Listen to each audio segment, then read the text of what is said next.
Hello, everyone. This is the Functional Fridays podcast. We talk about jobs people have, current social issues, and much more. On today's episode, we have Jade from Ghost Cup Paranormal. She does a lot of different types of ghost hunting, and I'll let her explain much more about what she does. I hope you stick around, and let's dive in.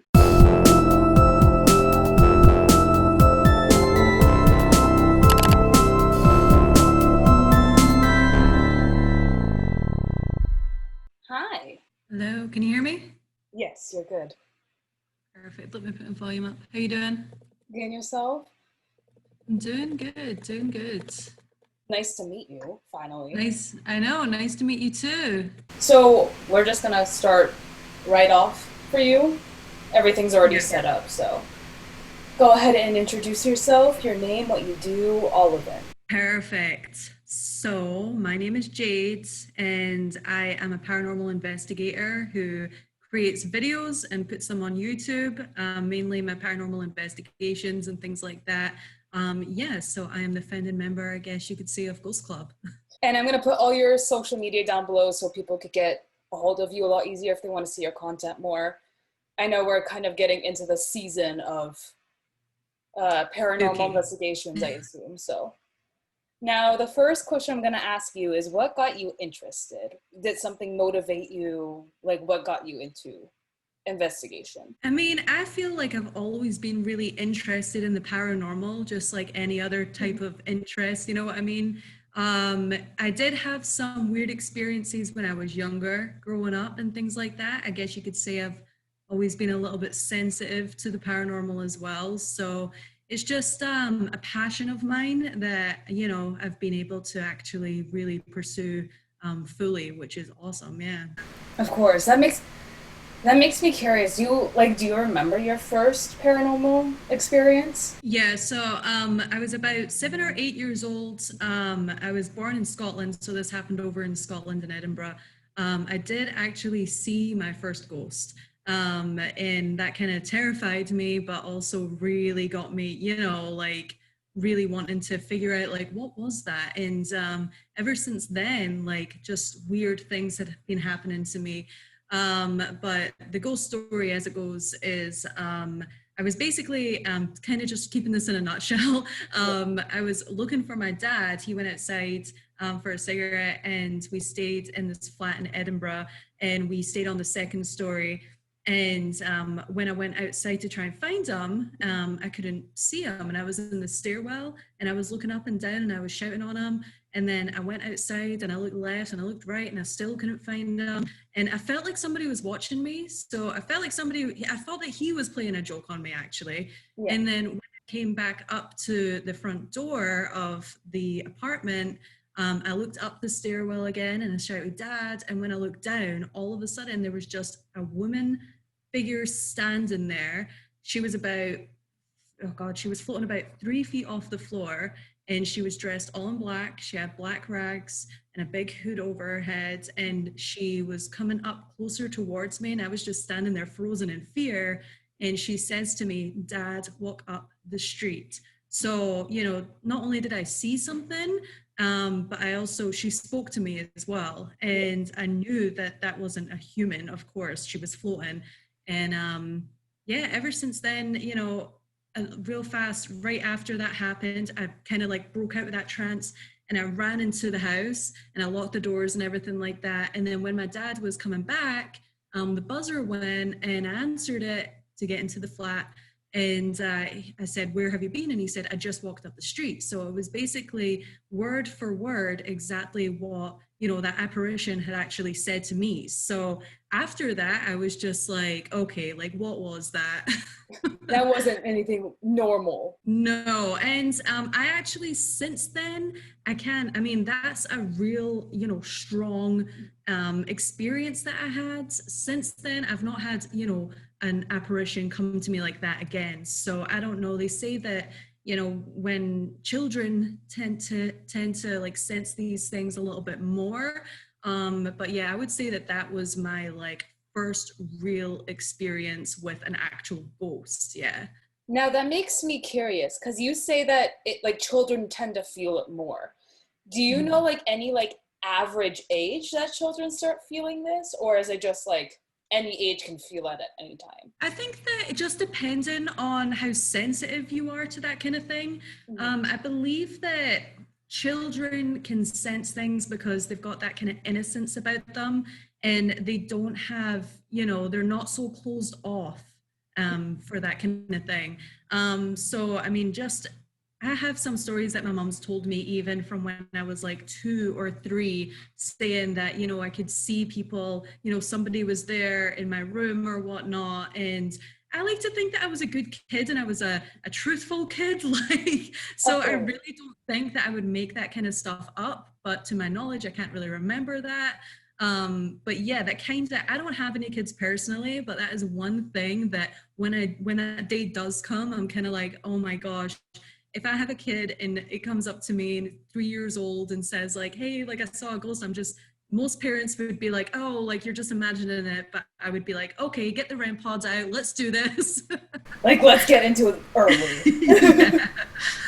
Now, do paranormal subjects, like, do you focus on anyone specifically? Because I kind of researched it a little bit when I learned that you were a paranormal investigator. Is ghost hunting kind of your main thing? Ufology? Like, where do you specifically fall under? Yeah, so my whole thing would be more kind of paranormal research just in general. But I do really go for kind of, when I go into an investigation, I'm not looking for an alien or Bigfoot. If that happens, hell, like that's great. Like, but I'm mainly looking for, what happens after life, if that makes sense.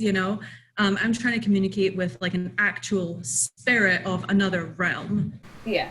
Do you think Yeah. that, now that makes me curious, do you think that spirits and ghosts and such are human specific, or do you think that it kind of can go anywhere? I mean, I believe that they can go anywhere. Like, I believe that we have certain spirits attached to us, whether if that's like a family member who's maybe passed on and things like that. Usually when, some people say that they feel a family member there, not necessarily seeing them there. But then another family member on the other side of the world could have another kind of experience, like the same kind of thing. So again, it's just I have a theory that, when you pass, you could go 2 different ways. You can rather go to the light, and that will take you to your other realm. And if you believe in reincarnation, things like that, then that is where you go. You can choose your own path from there. And then I also feel like, some spirits are afraid of going to the light. They're not ready to go to the light. And those are the ones that that's like the residual energy is and things like that is what kind of stays, in what we know as Earth. Of course. Yeah. Um, okay, I'm just gonna, before I get way too curious, I'm gonna go to the next question. Do you think that on your end, do you think that Halloween is like genuinely a time where you can feel these things more often? Or do you just think it's like another day, let's bring this on, like this is just another ghost hunting day?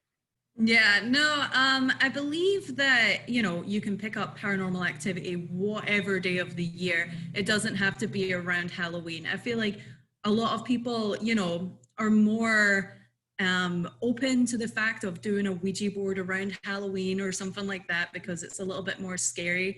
But the whole like where Halloween came from is just a cool story in itself. Not necessarily that um, I believe the story, of course, that's fact, but not so much like I'll just tell you the story. So about it's like 2,000 years ago. This kind of the whole Halloween thing happened around November 1st. Was their New Year's. So that's when the beginning of the new year would start. Was November 1st, and we know it as January 1st. Yeah. So 2,000 years ago in Ireland, the UK, and France, that was their new year. So the day before, the 31st of October, is Hallows Eve. And basically, they thought on November 1st, there was really nothing to how am I trying to put this? They believe that spirits from like the afterlife and humans, there was no barrier between them on that day. It was kind of like everything on that day came together, and that's how deaths would happen, and they would kind of like kill their crops off and stuff like that. So what they would do on Hallows Eve, that we know as Halloween, is they would basically start a big bonfire. They would do this ritual, and they would dress up. That's where Halloween costumes come from. They would wear like animal faces. They would sacrifice animals in the bonfire and things like that. So it's just crazy to think of how far we've came in 2000 years, you know, but those traditions are still around.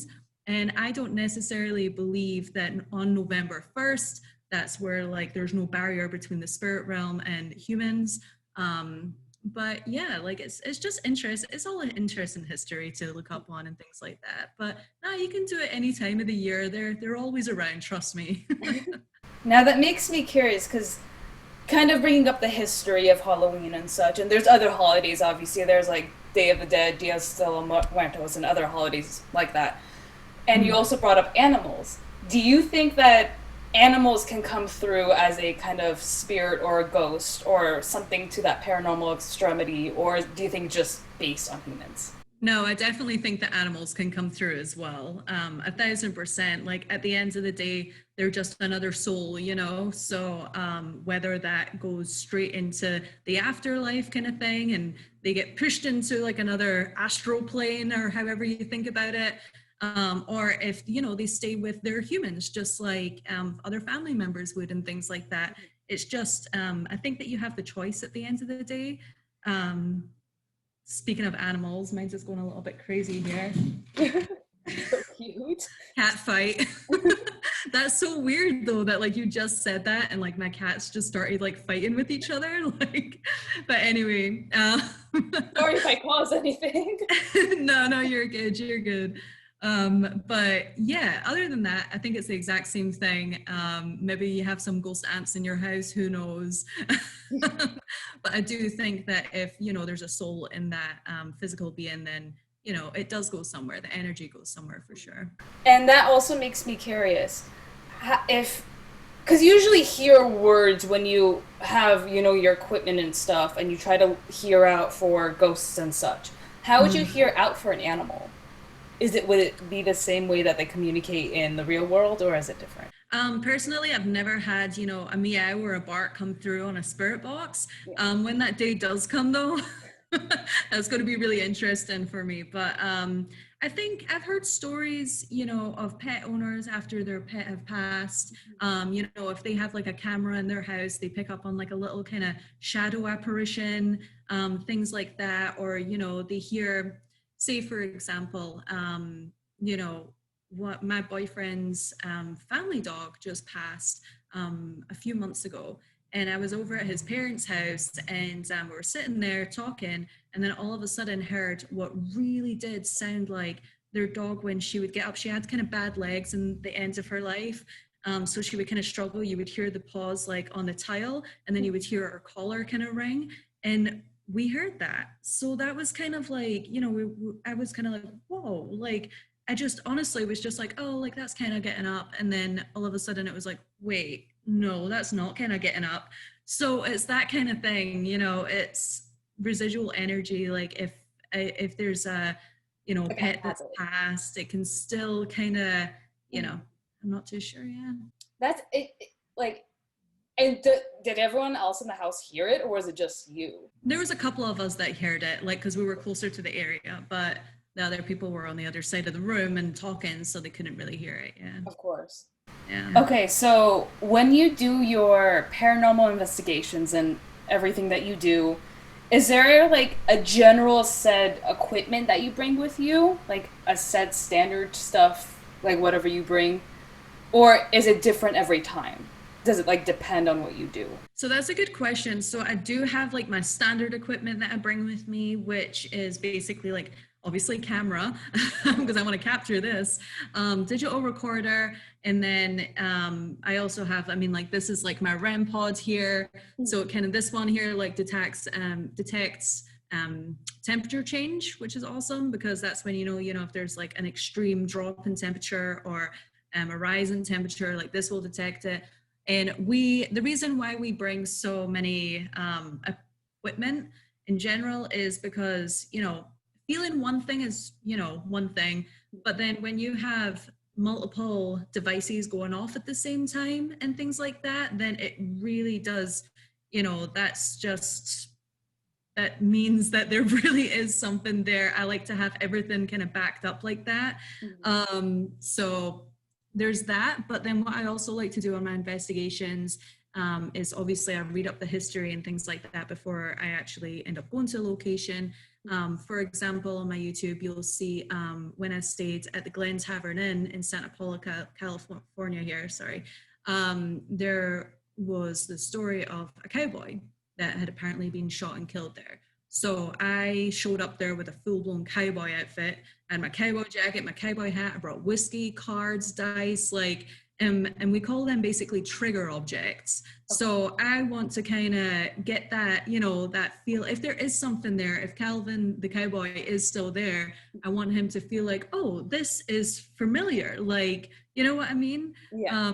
And then my last investigation at Hell's Gate that I've uploaded to my YouTube channel as well, the story there was a bunch of children that died in a fire there. And so, I brought like this little dog teddy there to, just kind of be like, I'm not here to cause any harm at all. This is yours. And I left the teddy there. And that's just another way to try and communicate. So you really have to keep those things in mind if you're doing a paranormal investigation. What is going to work and what's not going to work. Like if I bring a beach ball to, an old mining town, like, is that going to... will that make sense? Right, exactly, yeah. And would you recommend the same thing to those that first want to get into this kind of situation? Would you recommend that to the newbies, I guess, that are getting into that paranormal? Yeah, absolutely. Like, first off, I would say that paranormal equipment in general is not cheap. There are people out there that specify in this kind of thing. So, you have to be able you have to be willing to support these kind of businesses as well. But yeah, so if you're trying to start off in the paranormal, then this kind of stuff, you have to really be, in the mind frame that it's going to take a while, it's going to build up. But you do definitely need your basics, especially if you're trying to, bring this over. Like if you're trying to make a video or anything like that, you want all those equipment so you can try and get like multiple captures of evidence kind of thing like that for the viewers anyway. And then, yeah, obviously, you have to look up the history of the place. I mean, there's surely, that's the reason why you're there. And then also when you go into a paranormal investigation, you definitely have to look for the natural kind of things first before, deeming it paranormal. That's just a given, yeah. And do you recommend, this brings up kind of the curiosity, because I did watch a couple of your videos, and this makes me curious, would you more often recommend people going alone, or do you more recommend people going with someone, or having a partner, or just someone there with you to kind of go through this experience with you? Yeah, when you're starting off, I would definitely say bring somebody with you, because if you don't know how you're going to react to a certain situation, it's a lot of kind of mental training goes into it. You have to be prepared for the worst. You have to make sure that, if something does happen, you can protect yourself and all that kind of stuff. So definitely research that first. And then I would say go with the friends, because at the end of the day, like it's, have fun with it. Yeah. Like that's what have fun with it, bring a friend, see if you get anything. If it's for you, then you can kind of step into that going there alone. But I've spent like a few years building up that kind of fear factor. I feel like I can kind of, if I see a ghost or something like that, like I feel like I would be able to investigate it like right then and there. If you're not at that point, definitely bring somebody, a family member or something like that. Of course.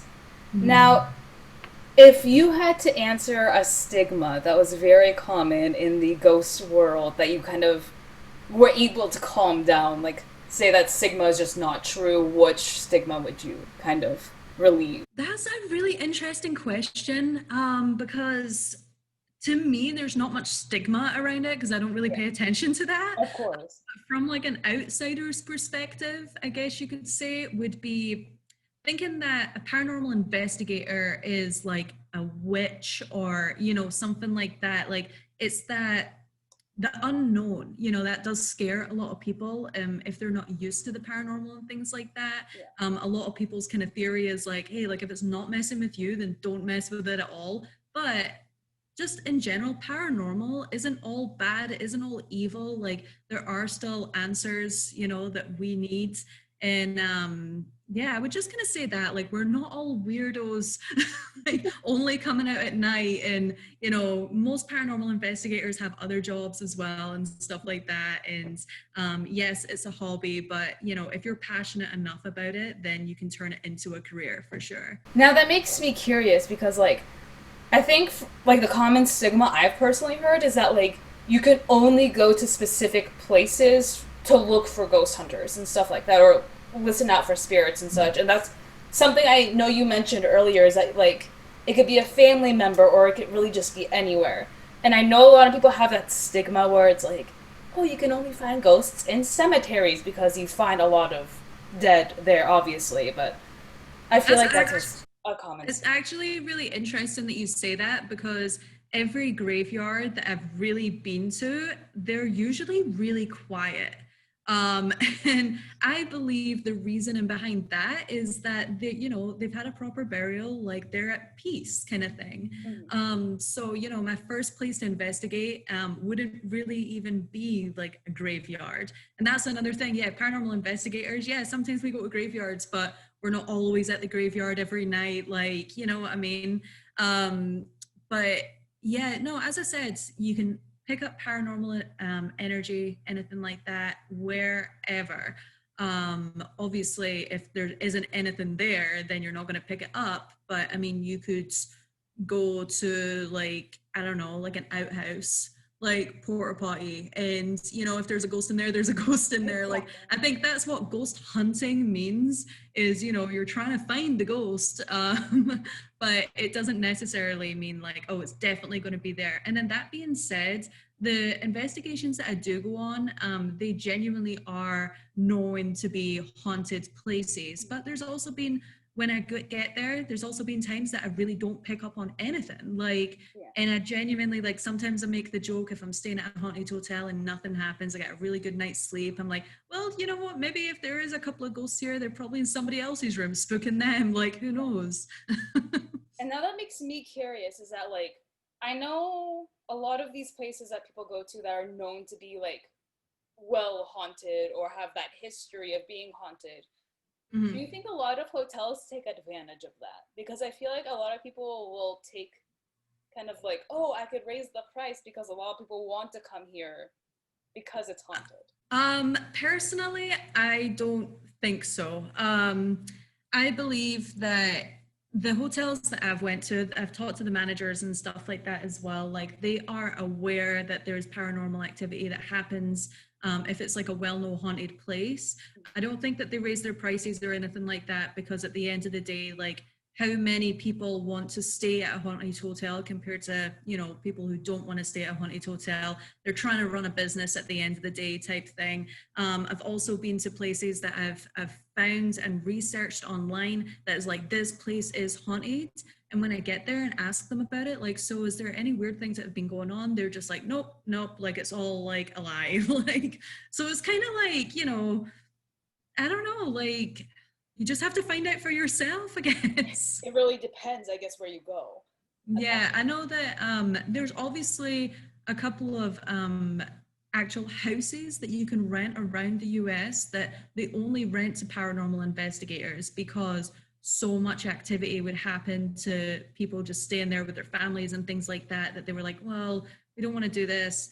But I will tell you this, I won't say what hotel it was, but when I was talking to the manager of this one hotel that I was staying at, she did say like, yeah, like we get a lot of people basically trying to sue us because they've fallen over, and they're trying to blame it on they got pushed by a ghost. And I was like, I have never thought about that before. So maybe in a like business aspect. Like they don't want to say that the place is haunted just in case people try and start suing them all the time, you know? Yeah, because I heard about the same thing, and I'm not gonna name the exact hotel, but I'm gonna name the city of where it's located. It's Yeah. in San Diego, and I heard Okay. the same thing where it's like this hotel got sued a lot because it wasn't, I don't think it was exactly people pushing, but it was like a lot of furniture would be misplaced or a lot of their personal items would get lost easily or because of the paranormal activity that would go on, and they would get sued for that.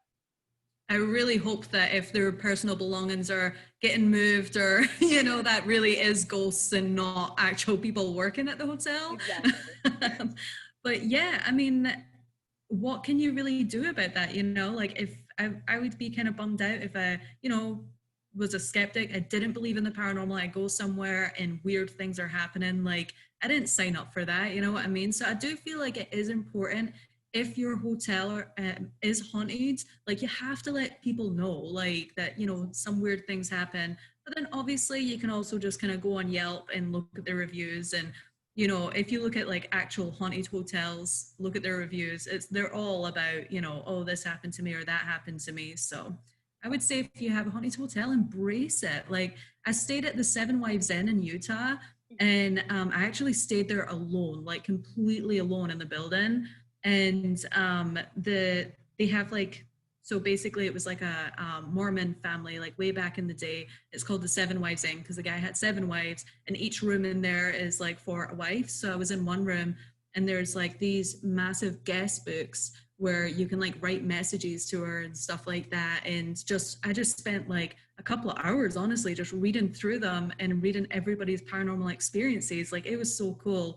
And I had some there as well. So that was nice. It kind of like validated what I was experiencing. Kind of like I'm not alone kind of situation. Yeah. Yeah. Now, I'm gonna kind of combine what the stigma and the equipment kind of thing. Do you think Mhm. that there's any typical like stigma around certain equipment? Because I know a lot of people, and I kind of mentioned the Ouija board earlier. Do you think that like there are certain pieces of equipment that could be stigmatized in that way, or like are commonly misconstrued and stuff like that? Yes, not so much like the digital equipment and stuff like that. As I said, like if you get them from like legit builders and everything like that, they tend to be, you know, the real deal. But as far as certain things like a Ouija board goes, yeah, of course, there's like, you know, people hear Ouija board and they're like, do not mess with a Ouija board.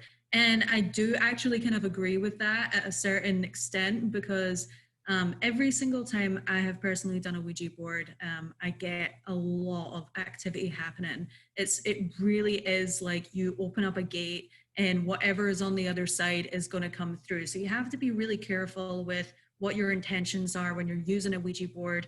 Definitely do your research on it because you want to make sure that you're not, you know, messing with something like really dark. And then, but I would say one thing that people like in the paranormal community as well, they're not a huge fan of apps. And that's one thing that I honestly was always like, yeah, nope, like apps just aren't, you know, I'm not going to get like real evidence with a phone app. But I will say this on my last investigation, when I done the Ouija board, and this is on my YouTube at Hell's Gate. I've done the Ouija board, spirit dice as well, which are basically you get a bunch of dice with letters on each side. And if there's a spirit there, then they can actually manipulate the dice to spell something out for you. And then, so I had messages come through on the Ouija board, the spirit dice, and then my friend, who's another paranormal investigator, recommended, you know, using the app. It's called Necrophonic, and he turned that on, and the responses we got through that were so relevant to what was coming through on the spirit dice and the Ouija board. I was kind of just like, that really did kind of confuse me a little bit because I was like, wait, like that is real, like this is happening. And it just made me feel really like, okay, maybe that app does actually work. So personally, I would say if you're going to download any app, go ahead and download that one, Necrophonic, and it's like $10 from the Apple Store or something like that. I don't know the creator or anything, but if you're interested and don't want to buy, you know, a piece of equipment for $300, then just start off with that. exactly, starting off small and kind of building up. Yeah.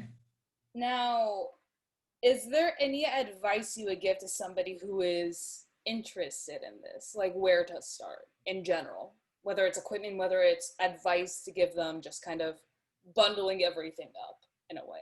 Yeah, I would definitely say if you're interested in, paranormal investigations and things like that, I really would recommend you get in with the community in general. Like Instagram is amazing for that. You can find a lot of people like you and learn a lot from the people just posting on Instagram about their investigations and things. As I said, if you want to really go into it, then you have to be prepared to, spend a little cash to kind of build up that equipment. I've got like a whole trunk of just like equipment that I take with me. It gets really, really pricey, but I would start off with one, you want a digital recorder that's in every ghost hunter's backpack. So basically, you would just hit record. You can pick this up. I think mine was like $50 or something like that, like Sony one. It was a good one. Hit record, ask questions. If there's a spirit there that you can't hear, sometimes it's easier to actually hear them through the digital recorder. And then also sometimes if I'm doing like my Ouija board, I'll have the digital recorder recording at the same time because I'm so focused on one thing that, I don't pick up on certain things, or maybe I do hear a sound and then I'm like, oh, what was that? But I like to have something to look back on, whether that's through the video camera or through the digital recorder. And then often more than not, you'll listen back and you will actually capture something. But you have to have a lot of patience because sometimes when I do investigations, I'm sitting in a hotel room for hours just asking questions, and you can kind of start, making yourself go a little crazy. But so you have to have a lot of patience as well. But yeah, that's where I would say start off, get your digital recorder and just start asking questions and things like that, and do your research. Don't start doing a Ouija board right off the bat, because I'm not trying to like tell people to do Ouija boards. I'm just saying that's personally how I do things, but I also know how to protect myself. So you have to do research on that too. You have to sage everything. Oh, yeah. Now that makes me curious, is there, would you give advice as far as like what questions to start out with when going somewhere for the first time? Yeah, so usually, like if you're doing the history, if you know that there's like a specific type of spirit there, like let's just use the cowboy spirit again, you always kind of like ask, like, am I communicating with this person? Am I communicating with that person? Because that is your intention going there, to speak to that specific spirit to see if that is still around. But then again, you can also open, a door to other spirits coming through. You just want to make sure that you're not talking to anything, too dark, or, what I mean? Like, so yeah, they say when you do a Ouija board, back to the Ouija board, but this totally goes towards anything, is instead of saying, is there any spirits here with me? That opens the door to anything. So you're really going to kind of want to be like, hey, are there any cowboys here with me? I don't know, just kind of like, work a way around it. Yeah, you just have to be very particular with your words. But if you're doing like a digital recorder, definitely ask the spirit, let it know what it is in your hand. Like, let the spirit know, come over here, talk into this device for me. Can you tell me how old you are? Have you got a name? Can you make a noise for me? Can you make a knocking sound? Stuff like that. Like, can you tell me my name? That's like one of my favorite is, like, can you say my name? Do you know who I am? And when I get like a response coming through saying my name like that, because my name's kind of like it's Jade. So it's like, you don't really get that over a spirit box usually or anything like that. So yeah, that's kind of, make it say something that's not just like, hi, a lot of highs come through. Yeah, a lot of highs come through, hellos. But try and make it so it's relevant to the question that you're asking specifically, if that makes sense. Okay. Yeah. Now, is there anything else that you like to add as far as something we didn't cover or something that you feel like you wanted to say? Not so much. I'm just curious, to be honest, if you believe in paranormal. So I've personally never experienced it. I think I've heard more stories from others, and it's interested me for several years, but I don't think I've personally ever experienced the paranormal. I mean, there's fewer experiences where I feel like I could question that paranormal experience, if it was paranormal or not. But I don't think I've personally just directly experienced anything to that sort. I've more heard other people experience it versus myself. So And do you think that, if you did experience something quite intense, do you think that that would actually scare you? Or do you think that you could be like, whoa, okay, like this is what's going on? Like you have an understanding about it? I think I would have an understanding about it and I'd be very interested about it. I think I'd have a lot of questions in the back of my head if it happened. Yeah, So well, maybe there's a future ghost hunt investigation with me. I'm down. I'm We'll have to 100% see. interested. I'm always, you have my Instagram now, so feel free to hit me up if you need someone. Hey, if you're open to it, that's what I'm saying. Apart from like the fun parts of like, so like my YouTube channel and my Instagram and stuff like that, it's very interesting, it's fun and all that. So that's kind of what, the public sees all the time. Yeah. But also on the kind of like the behind the scenes, which I don't really talk about, is I get messages every single day from people really seeking help, like that have seen something paranormal, that don't quite understand it, they are fearful, and they're just trying to get a better understanding of it. So I would say, as well as anybody starting off or what is interested in this, that you have to be really willing to help people. That's kind of like the number one thing, because you can go out on a paranormal investigation and have the time of your life, get spooked as hell with your friends, but at the end of the day, you have to know what you're dealing with, and if somebody needs help, that's what I'm here for. But so if anything does happen in your house or anything like that, you know who to call first. Not Ghostbusters, Ghost Club. I'll immediately go for you. You've got my heart. It was nice talking with you, and it was nice officially meeting you and everything, just having this conversation. Yeah, thanks for having me. Yeah, definitely. Like if I can spread the word a little bit more, then I will. Will do. All right, I'm just going to end it here. So